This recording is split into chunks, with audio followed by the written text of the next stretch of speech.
ओम अज्ञानतिमिरान्धस्य ज्ञानाञ्जनशलाकयः चक्षुरुन्मिलितं येन तस्मै श्रीगुरुवे नमः। हरे कृष्णा। आज गीता श्रृंखला के सत्र क्रमांक 191 में आप सभी भक्तों का हार्दिक स्वागत है। आज हम श्रीमद् भगवद गीता के 5वें अध्याय के जो कि है कर्म योग, कृष्ण भावना भावित कर्म, श्लोक क्रमांक 23 का अध्ययन करेंगे। तो आइए, श्लोक इस प्रकार है। शक्नोति एव यः सोढुं प्राक्शरीर विमोक्षणात् काम क्रोध भवं वेगं स युक्तः स सुखी नरः।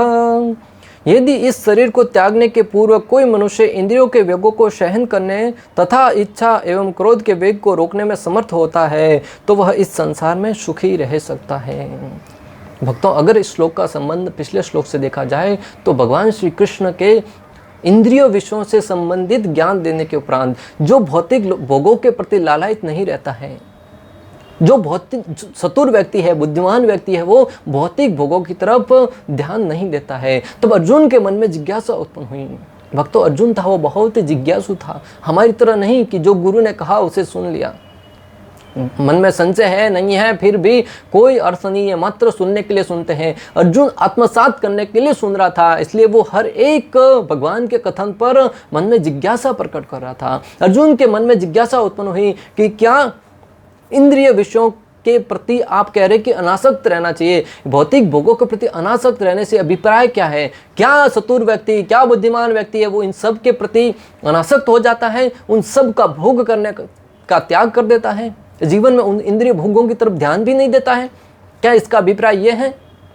तब भगवान श्री कृष्ण अर्जुन को समझाते हुए इस श्लोक में उसका उत्तर देते हुए कहते हैं कि यदि इस शरीर को त्यागने के पूर्व कोई मनुष्य इंद्रियों के वेगों को सहन करना, त्यागने का नहीं कह रहे भगवान, इस संसार को छोड़कर जाने के लिए नहीं कह रहे, परिवार में रहते हुए अपने कर्तव्यों का पालन करते हुए इस शरीर को त्यागने से पूर्व अगर कोई व्यक्ति मनुष्य इंद्रिय वेगों को सहन करना सीख ले तथा इच्छा एवं क्रोध के वेग को रोकने में समर्थ हो जाए, तथा इच्छा और क्रोध के वेग को रोकने में समर्थ हो जाए तो वह इस संसार में ही सुखी रह सकेगा। तो वह इस संसार में भी सुखी रहेगा और इस संसार को छोड़ने के उपरांत भगवान की सेवा में लग पाएगा। ये कैसे कर पाएंगे? तो आइए समझने का प्रयास करते हैं। यदि कोई आत्म साक्षात्कार के पथ पर अग्रसर होना चाहता है तो उसे भौतिक इंद्रियों के वेग को रोकने का प्रयत्न करना चाहिए। अगर कोई व्यक्ति आध्यात्मिक मार्ग पर आगे बढ़ना चाहता है, आध्यात्मिक मार्ग पर प्रगति करना चाहता है, तो उसे चाहिए कि उसे भौतिक इंद्रिय भोग है, शरीर के जो इंद्रिय भोग हैं, जीवा है, कान है, आँख है, नाक है, उदर है, उपस्थ है, उन सब वेगों को सहन करना, उन सब वेगों को वश में करने की कला सीखनी चाहिए। रूप गोस्वामी उपदेशामृत में वर्णन करते हुए कहते हैं, वांस वेगम मनसः क्रोध वेगम जिह्वा वेगम उदरः उपस्थ वेगम एतान वेगान यः विषहेत धीरः सर्वमपि मां पृथ्वीं सशिष्यात्। अर्थात रूप गोस्वामी कहते हैं कि वह धीर व्यक्ति जो वाणी के वेग को, मन की मांगों को, क्रोध की क्रियाओं को तथा जीभ, उदर एवं जनेंद्रियों के वेगों को सहन कर सकता है, वह सारे संसार में शिष्य बनाने के योग्य है।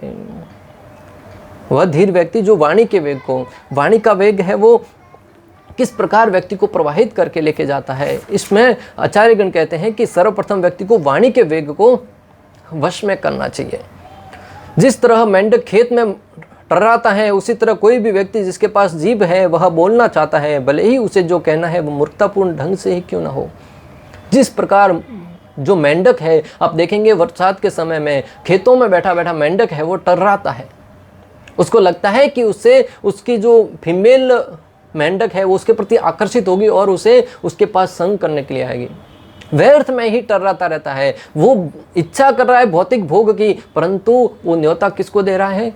मेंढक की आवाज़ सुन के सर्प आ जाता है। भक्तों, वो इच्छा कर रहा था भोग करने की, परंतु काल रूपी सर्प उसके समक्ष आकर उसको डस लेता है, उसका जीवन समाप्त हो जाता है। उसी भांति जो व्यर्थ की बातों में लगे रहते हैं, व्यर्थ के बोलने में लगे रहते हैं, उस व्यक्ति की बुराई करने में, इस व्यक्ति की बुराई करने में, सांसारिक बातें करने में, राजनीतिक बातें करने में, खेल के बारे में बातें करने में, जिससे जीवन में कोई लाभ नहीं होने वाला, वो मात्र अपने काल को न्योता दे रहे हैं, काल प्रतिदिन प्रति क्षण आपके मृत्यु की तरफ अग्रसर होता जा रहा है। जिस प्रकार मेंढक व्यर्थ में टर्राता है तो सर्प को न्योता देता है, उसी भांति भौतिक जगत में जो व्यक्ति बिना फालतू के बिना व्यर्थ की बातें करता रहता है वह मात्र और मात्र अपने मृत्यु को न्योता देता है। इसलिए चाहिए कि व्यक्ति अपनी वाणी का प्रयोग भगवान की कथाओं को गुणगान करने में लगाए, भगवान का नाम जप करने में लगाए। हरे कृष्णा कृष्णा कृष्णा हरे हरे, हरे राम राम राम हरे हरे।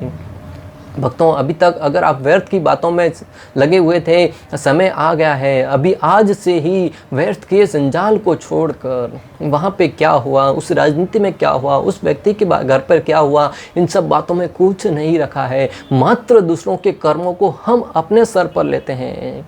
जब व्यक्ति दूसरों की बुराई करता है ना, तो उसको, जो व्यक्ति पाप किया है उसका सारा पाप बुराई करने वाले को लग जाता है। दृष्टांत आता है भक्तों शास्त्रों में, एक बार एक राजा ने बहुत बड़े प्रोग्राम का आयोजन किया जिसमें अनेक ब्राह्मणों को घर पर न्योता दिया भोजन के लिए। तब ब्राह्मण भोजन करने के लिए आए। जो व्यक्ति भोजन बना रहा था बड़े ही साव से भोजन बना रहा था, खुले आसमान के नीचे भोजन बना रहा था। दूसरी तरफ एक बाज है, वो सर्प को अपने मुख में पकड़ कर लेके जा रहा था वायु मार्ग से।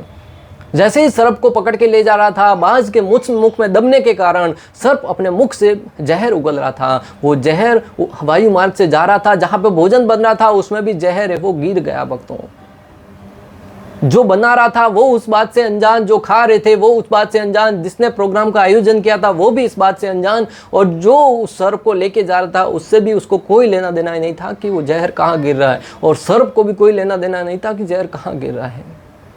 जहर वाला युक्त भोजन बनाया गया, भोजन परोसा गया। जिसने भोजन किया उन सब की मृत्यु हो गई। मृत्यु होने वाले कोई साधारण व्यक्ति नहीं थे, ब्राह्मण थे। भक्तों, ब्राह्मण की हत्या है वो सबसे सर्वोपरि है, सबसे बहुत बड़ा अपराध लगता है ब्राह्मण हत्या से और गौ हत्या से। यमराज के दरबार में प्रश्न उठा, ये अपराध डाला किसके खाते में जाए, क्यों? जिसने प्रोग्राम का आयोजन किया था राजा ने, उसको भी कोई ज्ञात नहीं इसके विषय में। जो भोजन बना रहा था वो भी इसके बारे में निर्दोष है, और जो सर्प जा रहा है उससे भी वो इससे अनभिज्ञ है, और बाज भी उससे अनभिज्ञ है। तो फिर उसका अपराध किसके खाते में डाला जाए? बहुत बड़ी सभा बुलाई गई, परंतु इस बात का निर्णय नहीं हो पा रहा था कि अपराध है वो किसके घड़े में डाला जाए, किसके हिस्से में डाला जाए। तब यमराज ने कहा कि इसको कुछ समय के लिए ऐसे ही रखा जाए। समय बीतता गया। एक बार कोई संतों का टोला उस गांव से होकर गुजर रहा था। तब उन्होंने पूछा कि उस राजा का घर कहाँ है। तब बुढ़िया ने कहा, एक वृद्ध माता उधर से गुजर रही थी, उसने कहा कि वो ब्राह्मणों का हत्यारा वो राजा यहीं रहता है। क्या कहा? ब्राह्मणों का हत्यारा वो राजा यहीं रहता है। जैसे ही उसकी उंगली उस राजा के प्रति गई, उसको, हालांकि राजा हत्यारा नहीं था, परंतु उस वृद्ध महिला ने कहा कि ब्राह्मणों का हत्यारा। तुरंत यमराज ने अपने गुप्तों को आदेश दिया कि चित्रगुप्त को कहा कि वो सारा का सारा अपराध जो पेंडिंग था उस बुढ़िया के खाते में डाल दो। क्यों? क्योंकि उसके दोषों के प्रति इंगित किया है, जो दोष थे ही नहीं। तो भक्तों, मैं आपको इस कहानी से बताना चाह रहा हूँ कि किसी के प्रति कोई भी बुराई करने से पहले, एक उंगली उसकी तरफ उठाने से पहले 3 उंगली आपकी तरफ आएंगी, और वो अपराध की जो सारा का सारा अपराध आपकी तरफ प्रवाहित होगा। इसलिए अनजाने में, अज्ञानता में, जानते हुए भी किसी की तरफ उंगली मत उठाइए भक्तों, क्योंकि उससे उस व्यक्ति के सारे अपराध वो हमारे पक्ष में हो जाते हैं। और ये सब होता कहाँ से है? व्यर्थ की बातों में ध्यान मग्न होने से। इसलिए पहला वेग है वाणी का वेग। उस वाणी के वेग को वश में करने के लिए व्यक्ति को भगवत कथाओं में, भगवत चर्चाओं में ध्यान देना होगा। श्रील रूप गोस्वामी जिस संयमित वाणी की बात कर रहे हैं उसका अर्थ बोलने की प्रक्रिया को परम भगवान श्री कृष्ण के गुणगान में लगाना है। रूप गोस्वामी जिस संयमित वाणी का वर्णन कर रहे हैं उसका अर्थ यह नहीं कि आप चुपचाप बैठ जाएं। इसका अर्थ है कि उस वाणी के प्रयोग को भगवान की कथा करने में, भगवान की यशोगान करने में, भगवान का नाम जप करने में लगाना चाहिए।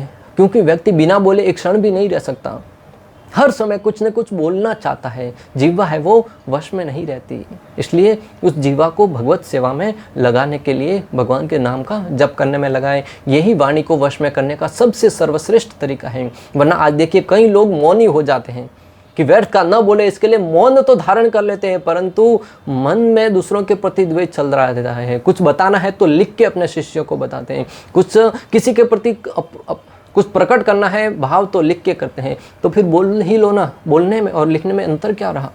जो आपके मन में चल रहा है वो दूसरों के प्रति बोल तो देते हो, अगर नहीं बोलेंगे तो मन ही मन उसके प्रति भावनाएं चलती रहेगी। इससे अच्छा तरीका ये नहीं कि आप मौन हो जाओ, तरीका ये अच्छा है कि आप भगवत के गुणगान में मन को लगाओ, वाणी को लगाओ।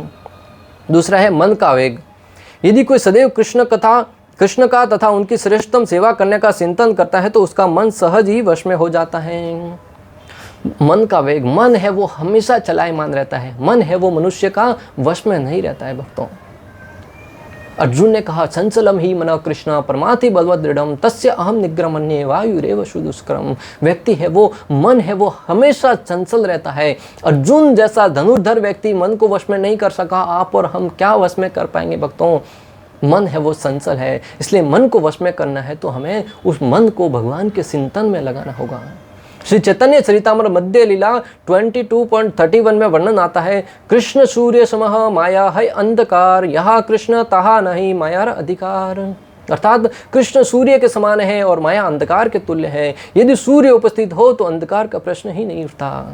भगवान श्री कृष्ण की तुलना सूर्य के साथ की गई है, और सूर्य जहाँ पर उपस्थित होती है माया की तुलना अंधकार से की गई है। जहाँ सूर्य उपस्थित होगा वहाँ पर क्या अंधकार प्रवेश कर पाएगा। उसी भांति अगर हमारे हृदय में श्री कृष्ण रूपी सूर्य विराजमान है तो माया रूपी अंधकार वहाँ पे प्रवेश नहीं करेगा, और वहाँ पे हमारा मन है वो गलत कार्यों की तरफ दिशाहीन नहीं भ्रमण कर पाएगा। इसी प्रकार यदि कृष्ण मन में उपस्थित हो तो माया के प्रभाव से मन को विचलित होने की कोई संभावना नहीं रहती।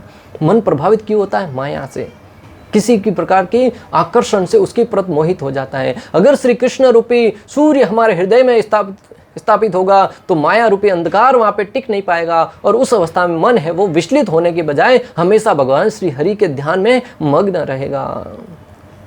तीसरा वेग है क्रोध का वेग, क्रोध वेगम। हम क्रोध करना भी पूरी तरह तो बंद नहीं कर सकते, लेकिन यदि हम उन्हीं पर क्रोध करें जो भगवान या भगवत भक्तों की निंदा करते हैं तो हम कृष्ण भावनामृत में अपना क्रोध वश में कर सकते हैं। भक्तों, व्यक्ति है वो क्रोधित होना स्वाभाविक है, छोटी छोटी बात पर क्रोधित हो जाते हैं, और कलयुग में तो व्यक्ति है वो हर बात पर बात का नाम नहीं हो तब भी क्रोधित हो जाता है। तो उस क्रोध को वश में करने का तरीका क्या है? आचार्यगण कहते हैं कि क्रोध तो आना स्वाभाविक है, परंतु उस क्रोध को वश में करने का तरीका है उन लोगों पर क्रोध करो जो भगवान के भक्तों पर अनेक प्रकार के आरोप लगाते हैं या भगवान के प्रति अपराध करते हैं। जो भगवान के भक्तों के प्रति अपराध करते हैं और भगवान के प्रति अपराध करते हैं, उनके प्रति क्रोध को प्रकट करके आप क्रोध में वश में कर सकते हैं। जैसे हनुमान जी ने क्रोध किया, भक्तों लंका को जला दिया, रावण को ठेस पहुंचाई, परंतु क्रोध है वो भी भक्ति बन गया। क्यों? वो भगवान का दुष्ट था, भगवान के सामने विरोध में खड़ा था, माता सीता को अपहरण करके लेके गया था। हनुमान जी ने अपना क्रोध का उपयोग भगवान के जो विरोधी थे उनके ऊपर किया, इसलिए वो क्रोध भी भक्ति बन गया। दूसरा दृष्टांत अर्जुन का, कुरुक्षेत्र के युद्ध स्थल में खड़ा अर्जुन भक्तों अपने विरोधियों पर अग्नि की भांति टूट पड़ा था, वर्षा की भांति उनके ऊपर बाण बरसात कर रहा था। वो किस लिए कर रहा था? भगवान श्री कृष्ण को प्रसन्न करने के लिए। श्री कृष्ण ने जब उनको परामर्श दिया कि आप युद्ध करो और मेरी प्रसन्नता के लिए करो, तब अर्जुन ने युद्ध किया, और वो युद्ध, वो क्रोध भगवान की भक्ति बन गया। परम कृपालु, परम दयामय, कलयुग पावन श्री चैतन्य महाप्रभु ने भी जगाई मधाई पर क्रोध किया था। जब जगाई मधाई ने नित्यानंद प्रभु के प्रति अपराध किया था, तो नित्यानंद प्रभु ने के प्रति जब अपराध किया, उनको चोट पहुंचाई, जो परम कृपालु थे, परम दयालु थे, सबके प्रति दया भाव रखने वाले महाप्रभु ने जगाई और मधाई को सुदर्शन चक्र से मारने का प्रयास किया। क्रोध क्यों प्रकट किया? भक्तों की रक्षा करने के लिए। तो भक्तों, आप और हम भी अगर क्रोध को वश में करना है तो कहाँ से उपयोग करें? भगवान के भक्तों पर चिंता कसी करने वाले और भगवान पर चिंता कसी करने वाले लोगों पर क्रोध प्रकट करके हम क्रोध को वश में कर सकते हैं। चौथा वेग है जिह्वा वेगम, और पांचवा उदर वेगम। जिह्वा के वेग को प्रयोग कैसे किया जाता है? यदि हम केवल प्रसाद ग्रहण करने के नियम पर टिके रहें तो उदर तथा जीभ के वेग को हमारे वश में हो सकते हैं।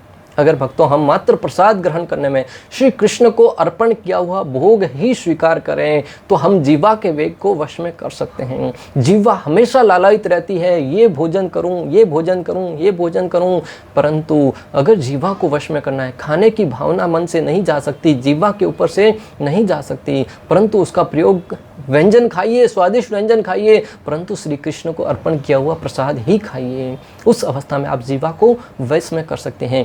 अगर जीवा को वश में कर लिया, कृष्ण प्रसाद खाने में लगा दिया, तो जीवा का वेग तो संतुष्ट हो जाएगा, साथ ही साथ उदर का वेग है वो भी स्वस्थ हो जाए, संतुष्ट हो जाएगा।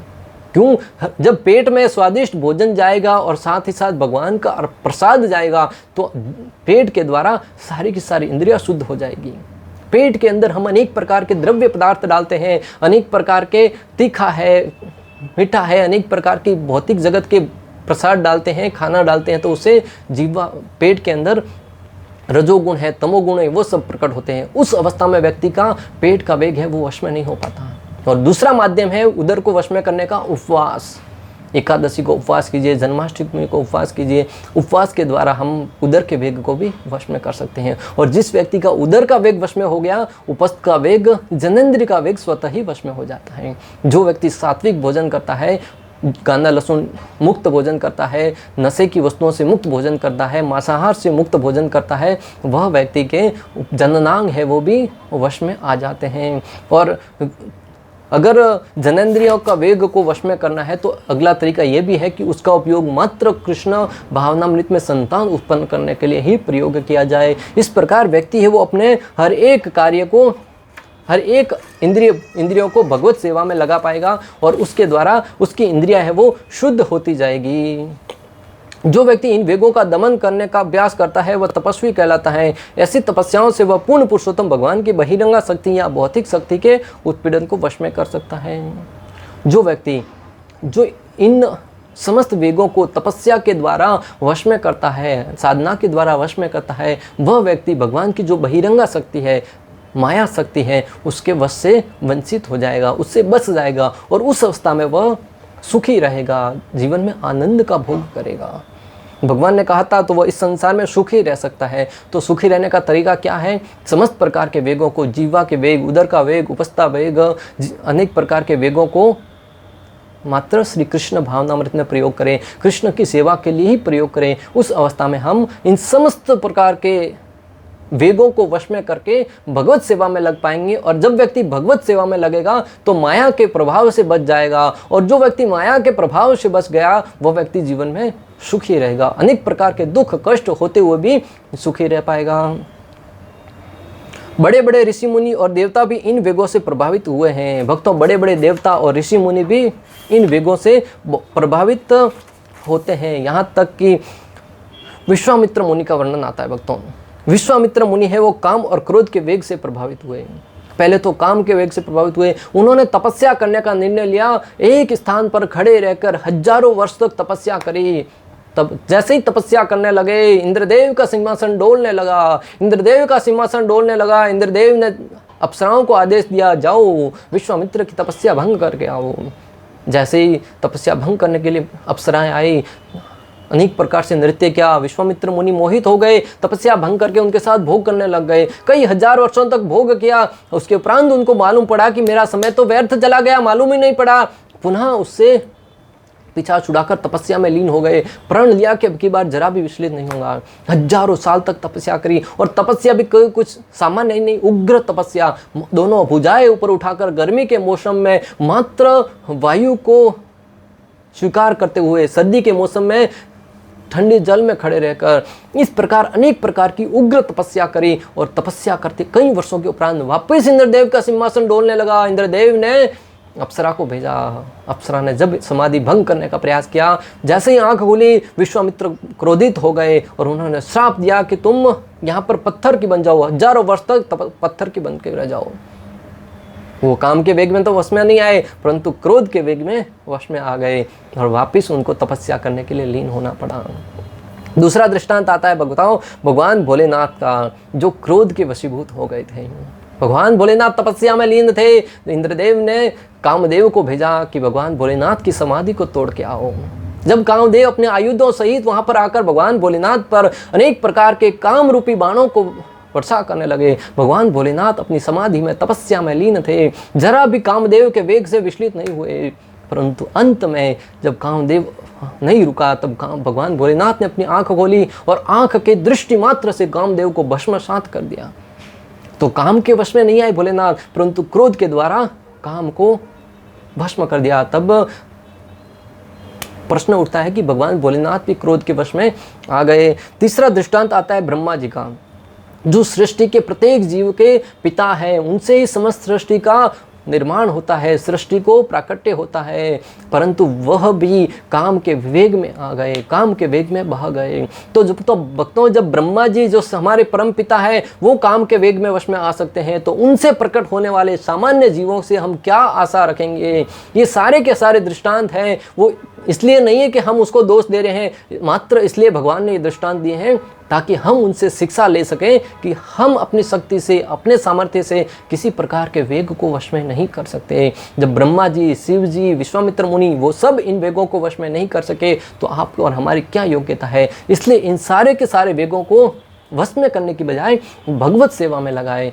जब हम भगवत सेवा में लगाएंगे तब उन वेगों से हम बचकर इस जीवन में सुखी रह पाएंगे। कृष्ण भावनामृत की विधि द्वारा इन वेगों को वश में किया जा सकता है, परंतु सामान्यतः इस जगत में रहते हुए भी कृष्ण भावनामृत की विधि द्वारा इन वेगों को वश में किया जा सकता है। दृष्टांत आता है हरिदास ठाकुर का। भक्तों, मात्र वो भगवान के नाम में मग्न थे, भगवान के ध्यान में मग्न थे।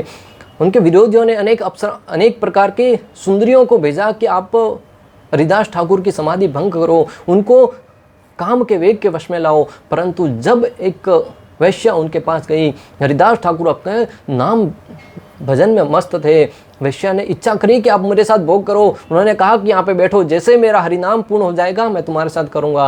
हरिनाम बोलते गए, उस वैश्या हरिनाम सुनती रहती थी। कुछ समय के उपरांत उसको तो निद्रा लग गई, परंतु हरिदास ठाकुर अपने ध्यान में मग्न थे। 1 दिन बीता, 2 दिन बीता, 3 दिन बीता, कुछ समय के उपरांत वो वैश्या थी वही भक्त बन गई। हरिनाम का इतना प्रभाव पड़ा कि उसके कानों के द्वारा जब हरिनाम हृदय में आंगन में प्रवेश किया, उसकी सारी की सारी काम वासनाएं वो पूर्ण हो गई और वो भक्त बनकर वहाँ पे तुलसी की सेवा में उसको लगा दिया। यह है भक्ति के पराकाष्ठा भक्तों, यह है भक्ति की महिमा। इसलिए इन वेगों को वश में करने का तरीका है हरि नाम, भगवत सेवा में लगाना।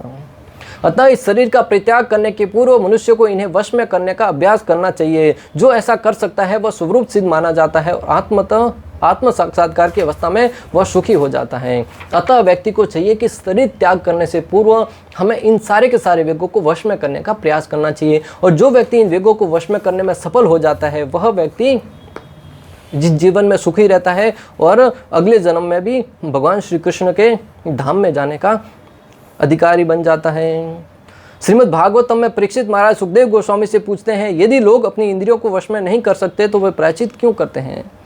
आज की तारीख में लोगों को कई बार प्रायश्चित करने की विधि है उसके प्रति ज़्यादा बल दिया जाता है कि हम भोग तो करेंगे, परंतु अंत में जब पश्चाताप कर लेंगे, भगवान के सामने माफ़ी मांग लेंगे, तब हमारे पाप है वो समाप्त हो जाएंगे। ये विशेष रूप से ईसाई धर्म में ज़्यादा प्रचलित है। 7 दिन अनेक अपराध करते हैं, फिर 8वें दिन 6 दिन अपराध करते हैं, 7वें दिन अपने जो उनके आदर्श होते हैं, उनके बॉस होते हैं, उनके सामने जाकर प्रार्थना कर दे कि हमने अपराध किए, हमें क्षमा कर दो।